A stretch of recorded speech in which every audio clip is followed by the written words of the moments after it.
పతి పత్ని और ఓదో ఆయుష్మాన్ ఖురానా, వామికా గాబీ, సారా అలీ ఖాన్, రకుల్ ప్రీత్ సింగ్ లీడ్స్ గా ముద్దాసర్ అజీజ్ డైరెక్షన్ లో వచ్చిన రొమాంటిక్ కామెడీ ఇది.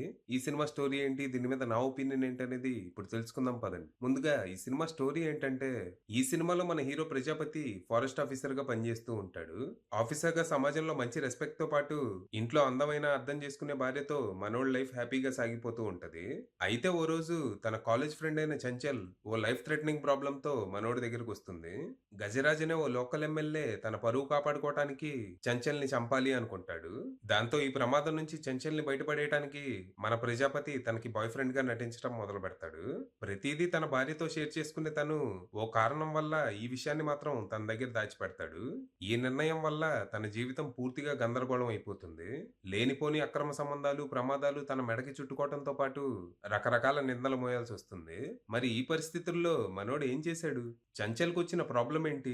ఎమ్మెల్యే గజరాజ్ తన్నెందుకు చంపాలనుకుంటున్నాడు? ప్రజాపతి చంచల్కి బాయ్ ఫ్రెండ్ గా ఎందుకు నటించాల్సి వచ్చింది? చేసేది సాయం అయినప్పుడు ఈ విషయం తన భార్య దగ్గర ఎందుకు దాచాడు? కారణం ఏంటి? ఇంతకీ ఈ కథలో నీలోఫర్ పోషించిన పాత్ర ఏంటి? చివరికి ఈ కథ ఎలా సుఖవంతమైందనేది మీరు సినిమా చూసి తెలుసుకోవాలి. ఇక ఈ సినిమా పర్లేదు. ఏదో కాసేపు అలా టైం పాస్ అనిపించింది. Story, screen play, conflict, characters పరంగా సినిమా చాలా నాసిరకంగా హాఫ్ బేక్డ్ గా ఉన్నా అక్కడక్కడ కామెడీ వర్క్ అవటంతో అలా సాగిపోయింది అనిపించింది. ముఖ్యంగా ప్రీ క్లైమాక్స్ నుంచి క్లైమాక్స్ వరకు ఓ 20-30 మినిట్స్ బాగా ఫన్ జనరేట్ అయింది. 2029లో కార్తీక్ ఆర్యన్ హీరోగా చేసిన పతి పత్ని ఔర్ ఓకి ఇది అటు ఇటుగా కొంచెం స్పిరిచువల్ సీక్వెల్ లాంటిది. అంటే దానికి దీనికి ఏ సంబంధం ఉండదు, జస్ట్ పేరులో తప్ప. మామూలుగా ఇలాంటి ఇంట్లో ఇల్లాలు, వంటింట్లో ప్రియురాలు టైప్ కథల్లో ఎక్కువగా భర్త చేసే ఎదవ పనులని గ్లోరిఫై చేస్తూ భార్యని గయ్యాలిగానో లేదా లాలా జలస్ ఫీల్ అయ్యే క్యారెక్టర్ గాను చూపిస్తూ లాస్ట్ కి హస్బెండ్ నే విక్టిమ్ గా మార్చి అయ్యయ్యో తప్పైపోయిందండి, మిమ్మల్ని అర్థం చేసుకోలేకపోయాను, మీరు ఎంత మహానుభావులో అని భార్య తన తప్పేదో తను తెలుసుకుందన్నట్టు కంక్లూజన్స్ ఇస్తూ ఉంటారు.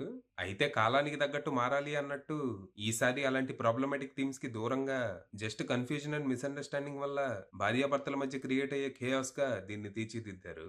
అఫ్ కోర్స్ ఇందులో wife character career oriented strong women అయినా భర్త మీద అతి ప్రేమ చూపిస్తూ మీకంటే నాకేది ఎక్కువ కాదండి అనే డైలాగ్స్ చెప్పుద్ది. అంటే రాసేవాడు మగాడైనప్పుడు ఇలాంటివి వస్తుంటాయి. ప్రస్తుతం ఎలాగో అలాంటి పరిస్థితులు లేవు కాబట్టి కనీసం ఫ్యాంటసీలో అయినా బతకనివ్వండి, వాడి పాప నాడే పోతాడు.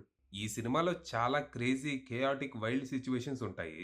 వాటితో కావాల్సినంత సిచ్యువేషనల్ కామెడీ క్రియేట్ చేసే అవకాశం ఉండింది. కానీ లేజీ రైటింగ్ వల్ల ఏది పూర్తి స్థాయిలో వర్క్ అవ్వదు. అంటే దర్శకుడు హీరో ఫలానా సిచ్యువేషన్ లో ఇరుక్కుపోతే ఎలా ఉంటది అని ఓ 4-5 సిచ్యువేషన్లు అనుకుని వాటి చుట్టూ సీన్లు డెవలప్ చేసుకున్నట్టు ఉంటది ఆ స్క్రీన్ ప్లే.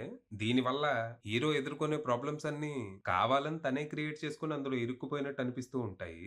ఏది ఆర్గానిక్ గా గానీ కథలో భాగంగా గానీ అనిపించవు. అఫ్ కోర్స్ ఇక్కడ కథ అనే పదార్థం పెద్దగా ఏమీ లేదనుకోండి. అదీగాక ఇక్కడ హీరో ఎదుర్కొనే ప్రాబ్లమ్స్ మనం ఇంతకు ముందు చాలా సినిమాల్లో చూసినవే. అరే ఈ సిచ్యువేషన్ ఆ సినిమాలో చూసాం, ఆ సిచ్యువేషన్ ఇంకో సినిమాలో చూసాం అని గుర్తొస్తా ఉంటాయి. ఇక ఇందులో క్యారెక్టర్స్ కూడా చాలా బేసిక్ ఉంటాయి. హీరో ఫారెస్ట్ ఆఫీసర్, మంచోడు, భార్య అంటే ఇష్టం, అవసరంలో ఉన్న అమ్మాయికి సహాయపడతాడు అంతే.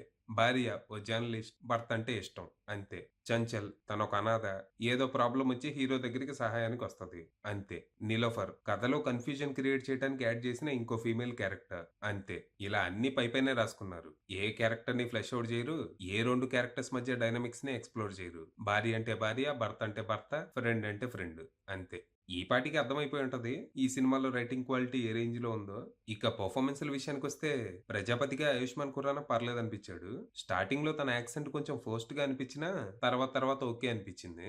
సినిమా అంతా మంచి ఎనర్జెటిక్ గా కనిపించాడు. ఇక వైఫ్ క్యారెక్టర్ లో వామికా గబీకి పెద్దగా చేయడానికి ఏమీ లేదు. వీక్ క్యారెక్టర్, డీసెంట్ పర్ఫార్మెన్స్ అని చెప్పొచ్చు. ఇక ముగ్గురు హీరోయిన్‌లో ఎక్కువ స్క్రీన్ టైమ్ ఉంది సారా అలీ ఖాన్ కే. తనేదో అట్టట్టగా అనిచ్చేసింది. ఎమోషనల్ సీన్స్ లో నిజంగా ఏడుస్తుందో, ఎటకారంగా ఏడుస్తుందో అర్థం కాదు. బట్ స్క్రీన్ మీద చూడటానికైతే బానే ఉంది. ఇక నిలోఫర్ గారు రకుల్ ప్రీత్ సింగ్ చాలా వరకు క్రింజ్ అనిపించింది. అసలే యాక్టింగ్ అంతంత మాత్రం. దీనికి తోడు ఆ యూపీ యాక్సెంట్ ఏదో ట్రై చేసింది.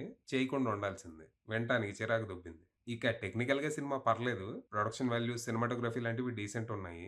బ్యాక్‌గ్రౌండ్ స్కోర్ సినిమా మూడ్‌ని ఎలివేట్ చేసేలా ఉండగా, పాటలు అనవసరంగా ఎప్పుడు పడితే అప్పుడొస్తూ ఛీ! దీని అవసరమా ఇయి అనిపిచ్చాయి. ఇక ఎడిటింగ్ పర్లేదు. సినిమా రన్ టైమ్ 2 గంటల లోపే ఉంటూ ఎక్కడా పెద్దగా డ్రాగ్ అయిన ఫీలింగ్ కలగదు. ఇక రైటర్ డైరెక్టర్ ముదాసర్ అజీజ్ విషయానికొస్తే తన పనితనం ఓకే. రైటింగ్ వీక్‌గా ఉన్నా మరీ ఎక్కడా చిరాకు పెట్టకుండా అక్కడక్కడ మంచి ఫన్నీ ఎపిసోడ్స్‌తో చివరి వరకైతే కూర్చోబెట్టాడు. ఫైనల్‌గా చెప్పేదేంటంటే పెద్దగా అంచనాలేమి పెట్టుకోకుండా స్టోరీ, స్క్రీన్ ప్లే, లాజిక్ లాంటి వాటి కోసం వెతకకుండా వెళ్తే కాసేపు టైమ్ పాస్ అనిపించే అవకాశం ఉంది. అది విషయం.